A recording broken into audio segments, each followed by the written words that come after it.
Ace Michaels from SleeperSelections.com. 45-31 record in the NFL. Week 8 went 2-1.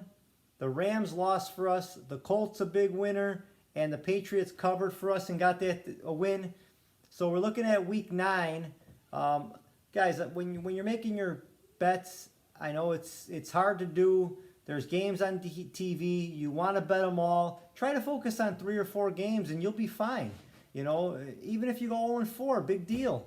You know what I mean? You're going to lose, but you're not going to get killed at 0-8. You know what I mean? So it's a thing that you have to try to figure out for yourself. But it works for me, and it's always worked. So just try to keep that in mind. Let's look here into Week 9. I'm going to go for my first game. It's going to be my best bet of the week. Seattle at Buffalo in one of the noon games here.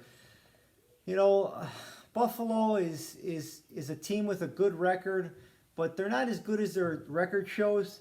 And I do like Seattle here. They're -2.5. Now they're -3. But the main thing is I go with the money line, and I found yesterday at -140. I see it at 145 at DraftKings. If you could lock it in right away. I do think that Seattle will win this game hands down. If Buffalo does win, it's going to shock me here. So that's one of my top plays. Then I'm going to go to the next game on the card is a noon game. The Giants at the Washington Redskins. I like the total here, 41.5. These two teams in this division, I say it every week, but these two teams are actually teams that could score. You know, not like the other two teams in the division that can't find a way to score. These two teams can score.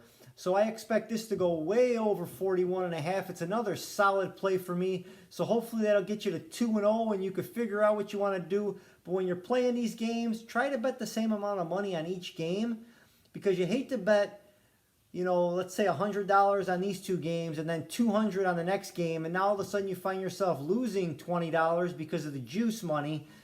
Try to stick with the same amount. So if you have a $300 bankroll, you bet $100 on each game. If you got a $600 bankroll, you bet $200 on each game. You'll come ahead, but money management is the key here, fellas.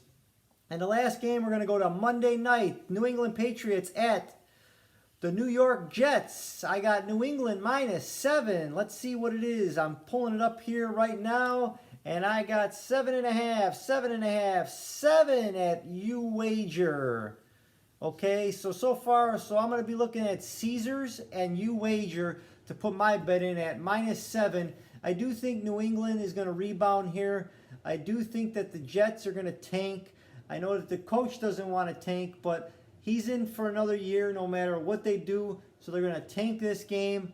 They are NFL players, and it's hard to say them doing that. But I do think that the play calling is going to be strange in this game. I do think New England, this is going to be a statement game showing that even though that their record is not too good, they still can win, and they're still going to beat the teams that they're supposed to beat. So New England's going to win by 10 or more. So hopefully that'll get you to 3-0, guys. And I will see you next week. Make sure you like the page. Make sure you go to bestsportspicks.com.